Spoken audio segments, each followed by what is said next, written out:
दोस्तों आपका बहुत बहुत स्वागत है लोटस आयुर्वेदा इंडिया में। हाथ पैरों के सुन्न होने का कारण क्या होता है और क्या है इसका इलाज, आइए देखते हैं हमारे इस वीडियो में। सब्सक्राइब कर लीजिए हमारे चैनल को और हमारे बेल आइकन को दबा दीजिए, जिससे कि आपको नए वीडियोस के अपडेट सबसे पहले मिलेंगे। कोई भी व्यक्ति अपने हाथों और पैरों में सुन्नता या संवेदना की कमी को महसूस कर सकता है। किसी अनुचित अवस्था में बैठने के कारण नसों पर बहुत अधिक दबाव पड़ता है, जिसके कारण रक्त का प्रवाह कम हो जाता है, जिसके परिणाम स्वरूप हाथ और पैरों में सुन्नता, झंझनाहट हो जाती है।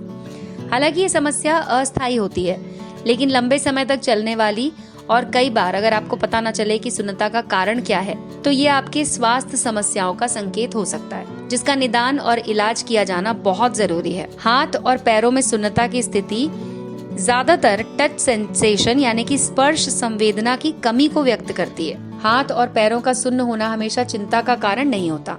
ये अनेक चिकित्सीय स्थितियों जैसे कि मल्टीपल स्क्लेरोसिस, मधुमेह या फिर फाइब्रोमाइल्जिया इनके कारण भी हो सकती है। इसलिए जब कोई चिकित्सीय स्थिति आपके हाथ पैर में सुन्नता का कारण बने तो आपको तुरंत डॉक्टर के पास जाना चाहिए। आमतौर पर हाथों का सुन्न होना आपातकालीन स्थिति का संकेत नहीं होता। हाथ पैर सुन्न होने के साथ साथ कई अन्य लक्षण भी हों, अगर जैसे कि शरीर की तंत्रिकाएं स्वस्थ रहें तो विटामिन B12 की आवश्यकता होती है। और साथ ही साथ आपको बता दो कि कुछ खनिज की कमी होती है, जिसके कारण हाथ पैर में सुन्नता या झुंझुनाहट होती है। पोटेशियम, मैग्नीशियम, विटामिन B12 की कमी के कारण ऐसा होता है। दवाओं के दुष्प्रभाव के फलस्वरूप भी ये रोग होने लगता है।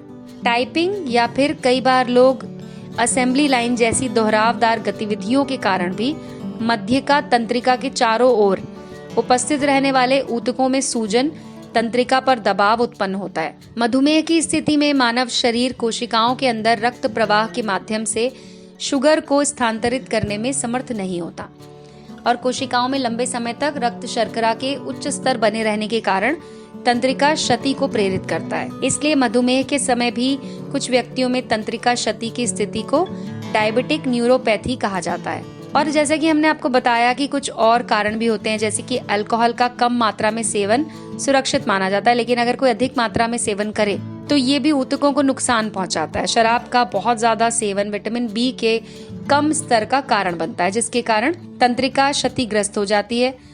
और जो व्यक्ति शराब का दुरुपयोग करते हैं उनके कभी कभी हाथों पैरों में सुन्नता, झुंझुनाहट होने लगती है। तो दोस्तों, सुन्न पैरों और हाथों की मालिश करने से रक्त प्रवाह में सुधार होता है और लक्षणों को कम करने में भी मदद मिलती है। हाथ पैर सुन्न हो जाने पर अच्छी तरह से मालिश करनी चाहिए। ये उपाय सुन्नता कम करने के लिए उस हिस्से में रक्त परिसंचरण को बढ़ाने के लिए भी उपयोग में आते हैं। कम से कम 5 मिनट के लिए मसाज करने से तंत्रिकाओं और मांसपेशियों को शरीर के सभी हिस्सों में ऑक्सीजन और रक्त परिसंचरण में सुधार मिलता है। सुन्नता और झुंझुनी जैसी संवेदनाओं को रोकने में मदद मिलती है। इसके अलावा नियमित व्यायाम करने से भी शरीर की गतिशीलता में सुधार आता है। सुन्नपन का इलाज करने के लिए आप 1 कप दूध में 1 चम्मच चीनी मिलाकर हल्का गर्म कर लें।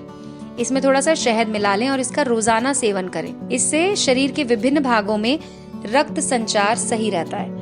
इसके अलावा हल्दी पाउडर में आप पानी मिलाकर इसका पेस्ट बना लें और इसे थोड़ा सा गर्म करके आप अपने जहाँ पर भी सुन्नता हो रही है वहाँ पर मालिश करें। गर्म पानी के टब में थोड़ा सा सेंधा नमक मिलाकर उसमें अपने सुन्न हाथ पैरों को भिगोकर रखने से भी सुन्नता कम करने में मदद मिलती है। हाथ और पैरों की सुन्नता और झुंझुनी जैसी संवेदनाओं को रोकने के लिए विटामिन B से परिपूर्ण खाद्य पदार्थों के सेवन की सलाह दी जाती है। तो आप भी अपनी डाइट में विटामिन B6, विटामिन B12 के खाद्य पदार्थों को शामिल कर सकते हैं और अपने शरीर से सुन्नता को दूर कर सकते हैं दोस्तों। लेकिन अगर उसके बाद भी आपको सुन्नता महसूस हो तो आप अपने डॉक्टर से इसका इलाज करवा सकते हैं।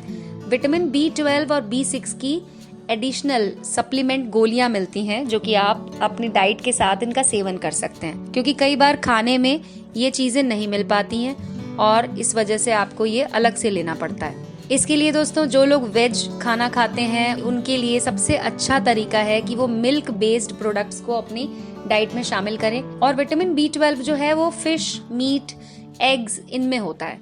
तो अगर आप नॉनवेज खाते हैं तो आप इन चीजों को शामिल कर सकते हैं। इस तरह से आप अपने शरीर में विटामिन B12, विटामिन B6 की कमी को पूर्ण कर सकते हैं। तो दोस्तों, ये तो थी जानकारी आपकी सेहत से जुड़ी हुई।